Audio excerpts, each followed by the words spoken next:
What is up, guys? It is your boy NCSO7 here, and welcome to another review video. And today I'm going to be reviewing Super Mario 3D All-Stars. Now, this game came out a few weeks ago, well, like a couple weeks ago. That includes three of the biggest 3D Mario games: Super Mario 64, Super Mario Sunshine, and Super Mario Galaxy. And I'm going to review it because that's kind of what I do around here. And also, this review is going to be different from my others. As this is a collection, I am not going to be doing individual reviews on each game. I'm going to basically just talk about what the collection is, any differences that are within these specific games, and anything it adds upon it, and then I'll give the final score. So, this will be a differently structured video compared to my normal ones. So, without further ado, let's get started. So, in terms of the collection, now, what does Super Mario 3D All-Stars contain in completely?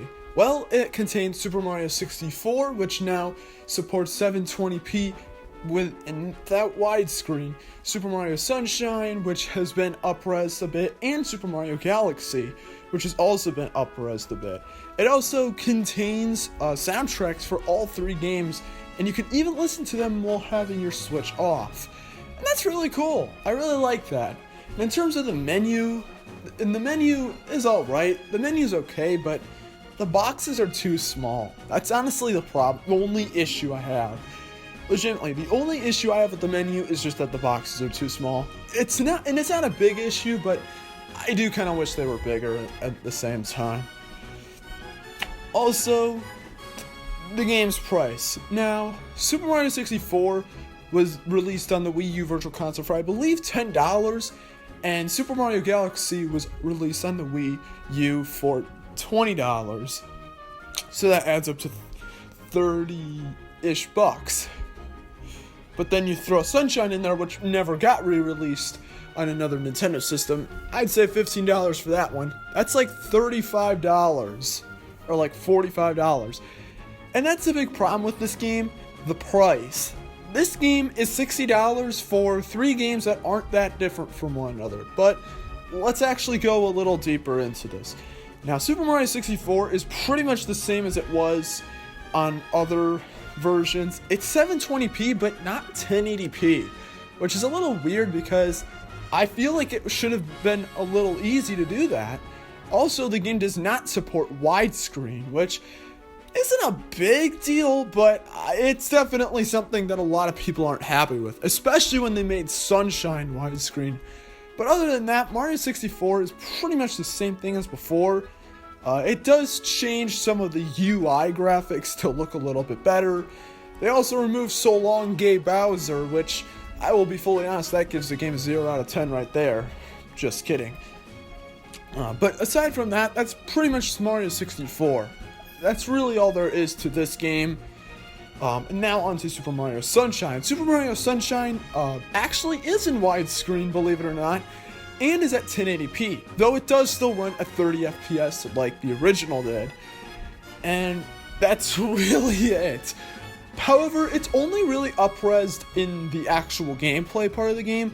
In the CG cutscenes, they didn't really bother up-resing them that much at all, which I understand a little bit, but also they really couldn't have touched these up a little bit. The game also retains a lot of the design flaws of the original Sunshine, which is to kind of be expected. I mean, a pachinko level can kiss my butt, but even so, Sunshine's still pretty decent. It has some very welcome additions. Now, Super Mario Galaxy is basically a remaster of Galaxy 1. Honestly, this game now is at 1080p, and actually, from what I know, runs at 60 FPS. Although I can't necessarily confirm that. I don't know, but I do believe it might actually be at 60 FPS. And it has a lot of UI stuff that's changed around, and most big, the motion controls. Now, for those of you guys who never played the original, Super Mario Galaxy used the pointer controls of the Wii quite a lot. Now, there also were the shaking of the Wii remote when you wanted to go through a launch star, which now have been moved to the Y button, which is really nice. It kind of gets rid of having to shake the Switch or anything like that. But then you have the pointer functionality, which is the way you get star bits. Now, if you're playing in TV mode or tabletop mode with like other controllers, you essentially use the gyro controls to move the star cursor around. And it's just not the same thing. With the two Joy-Cons, it is kind of similar to Galaxy, but it just doesn't feel the exact same thing. It might just be because I have to get used to it, but it's kind of strange. I pretty much play Galaxy as well as all the games with the Pro Controller, and the Pro Controller works, but it's definitely clear that Galaxy was made for the Wii. And handheld mode isn't much better as you use the touch screen. So essentially, if you want to get star bits, you have to stop in place, or you just have to keep your thumb on the left stick moving around and use your finger to drag it around the star bits, which I'm not really a big fan of, honestly. But to be honest, even though it is a bit of a pain, honestly, how else could they have done this? Mario Galaxy was kind of made for the Wii in mind, so getting on the Switch really was no easy feat. And it works, don't get me wrong, it works, but the thing is, it isn't necessarily really ideal compared to the other games, which feel a lot better to play. But Galaxy is still a lot of fun to play. That will never take away from the fact that Galaxy is one of the best 3D Mario games ever made. But it just has a few more nuances than that of the other games. And that's pretty much it. That's pretty much the whole collection. It contains these 3 games, and that's pretty much that. Now, honestly speaking, these games are great. Well, every single one except Sunshine. Okay, I'm done with that. Sunshine is a good game too, but you gotta just swallow the gameplay. And it's cool and all, but the thing is, putting it at $60 is kind of a lot for these games, especially when it doesn't include Galaxy 2, which is quite a shame, because Galaxy 2, I feel like if they included that game, that would have easily made this game worthy of $60. I think it would have been a great idea. Now, there is a chance that Nintendo might add it as DLC in the future, but I don't know. I kind of doubt it, actually, to be fully honest. I kind of doubt it, to be honest. I don't really think so, and the main reason I think this is because I do believe that Galaxy 2 is a good game, but it wasn't as groundbreaking as the other 3 were. Super Mario 64 had a huge impact for being one of the first games in full 3D.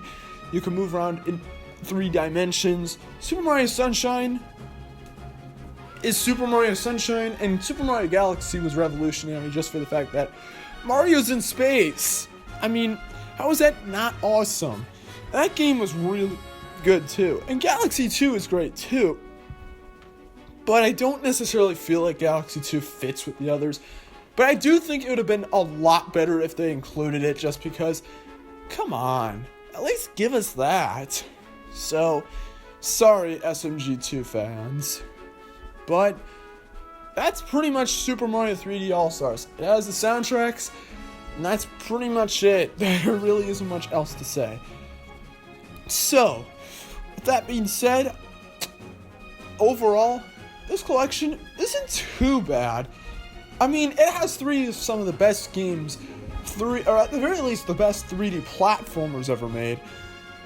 And to be honest, being able to play them anywhere is great.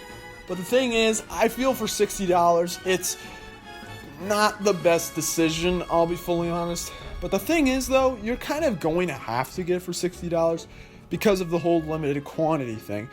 Now, I do believe that the whole limited release sort of thing is BS. I think it's complete BS. They did that with Super Mario All-Stars for the Wii, and then they eventually re-released it. They will eventually reprint these games. They're not, the only reason is just because they want to get some quick revenue now. And while it is annoying to see, I mean, you've got 5 months to get it, and while it isn't necessarily the best collection ever, it's still really cool to have all these 3 Mario games on just one platform, just to play at any time.